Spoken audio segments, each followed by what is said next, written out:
Hello friends, नमस्कार। आप सभी को नमस्कार, सभी का वेलकम इस सेशन में।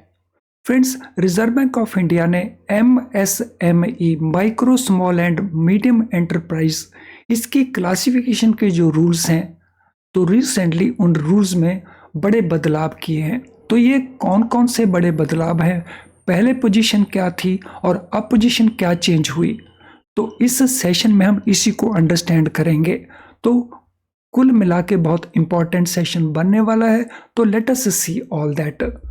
Friends, reserve bank of India के जो प्रेजेंट रूल्स हैं, तो वो बेस्ड हैं गवर्नमेंट नोटिफिकेशन 26 जून 2020 के ऊपर। और रिजर्व बैंक ऑफ इंडिया ने ये रूल्स फ्रेम करके सर्कुलेट किए थे थ्रू मास्टर डायरेक्शंस ऑन 24/7/17 और इनको अपडेट किया था 29 जुलाई 2022 को। इस नोटिफिकेशन के मुताबिक जो गवर्नमेंट की नोटिफिकेशन है, जो आरबीआई का सर्कुलर है मास्टर डायरेक्शन की फॉर्म में, तो इसमें हम 3 तरह से क्लासिफाई करते हैं एमएसएमईज को, माइक्रो, स्मॉल एंड मीडियम। और डबल क्राइटेरिया उसके लिए, प्लांट मशीनरी या इक्विपमेंट में इन्वेस्टमेंट एंड एनुअल टर्नओवर का क्राइटेरिया। माइक्रो के केस में इन्वेस्टमेंट का अमाउंट 1 करोड़ तक है, एनुअल टर्नओवर 5 करोड़ रुपए तक है। स्मॉल को केस में 1 करोड़ से ऊपर 10 करोड़ तक इन्वेस्टमेंट है, 5 करोड़ से ऊपर 50 करोड़ तक एनुअल टर्नओवर है। मीडियम के केस में 10 करोड़ से ऊपर 50 तक इन्वेस्टमेंट है और 50 करोड़ से ऊपर 250 करोड़ तक सेल का क्राइटेरिया है। तो ये एग्जिस्टिंग क्राइटेरिया जिसको हम एग्री करते हैं, जिसको हम फॉलो करते हैं। रिजर्व बैंक ऑफ इंडिया की इस सर्कुलर में मास्टर डायरेक्शन में कुछ और इंपॉर्टेंट डायरेक्शंस भी हैं। वो क्या है? All MSMEs are required to get registered and obtain Udyam registration certificate. तो ये लेना एक मैंडेटरी रिक्वायरमेंट है। For classification other classifications are, तो एमएसएमई में क्लासीफाई करने के लिए हम कुछ और क्लैरिफिकेशंस और भी एस्पेक्ट्स को कवर करते हैं। वो एस्पेक्ट कौन कौन से जिनको हम कवर करते हैं? Number 1, composite criteria of investment and turnover. तो ये जो कंपोजिट क्राइटेरिया, प्लांट मशीनरी की कंडीशन भी और एनुअल टर्नओवर की कंडीशन भी पूरी होनी चाहिए, उसके बेसिस के ऊपर हम इनका क्लासिफिकेशन करते हैं। अदर क्राइटेरिया है calculation of investment in plant machinery और इक्विपमेंट। जो हम वैल्यू कैलकुलेट करेंगे इन्वेस्टमेंट की प्लांट मशीनरी या इक्विपमेंट में, उसके लिए हम किस रूल को फॉलो करेंगे?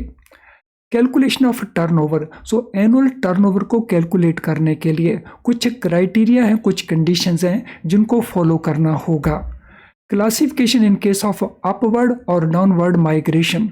अगर इन्वेस्टमेंट का वैल्यू या टर्नओवर का वैल्यू 1 करोड़ से ऊपर जाता है in case of micro, annual turnover में जाता है more than 5 crore in case of micro, या स्मॉल में ये अगर अपवर्ड जाते हैं अमाउंट या डाउनवर्ड आते हैं, तो उस माइग्रेशन के लिए हमने क्लासिफिकेशन किस प्रकार से करना है।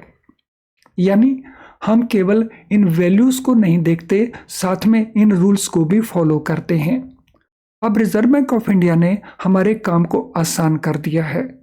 रिजर्व बैंक ऑफ इंडिया की जो 28 दिसंबर 2023 की चेंजेस हैं, तो उन चेंजेस में क्या किया गया है? सो लेट अस अंडरस्टैंड दो changes very quickly and clearly. All MSMEs are required to get registered and obtain Udyam registration certificate. तो ये सेम गाइडलाइन है जो एग्जिस्ट करती है पहले से। For priority sector lending purposes, banks shall be guided by the classification recorded in उद्यम registration certificate.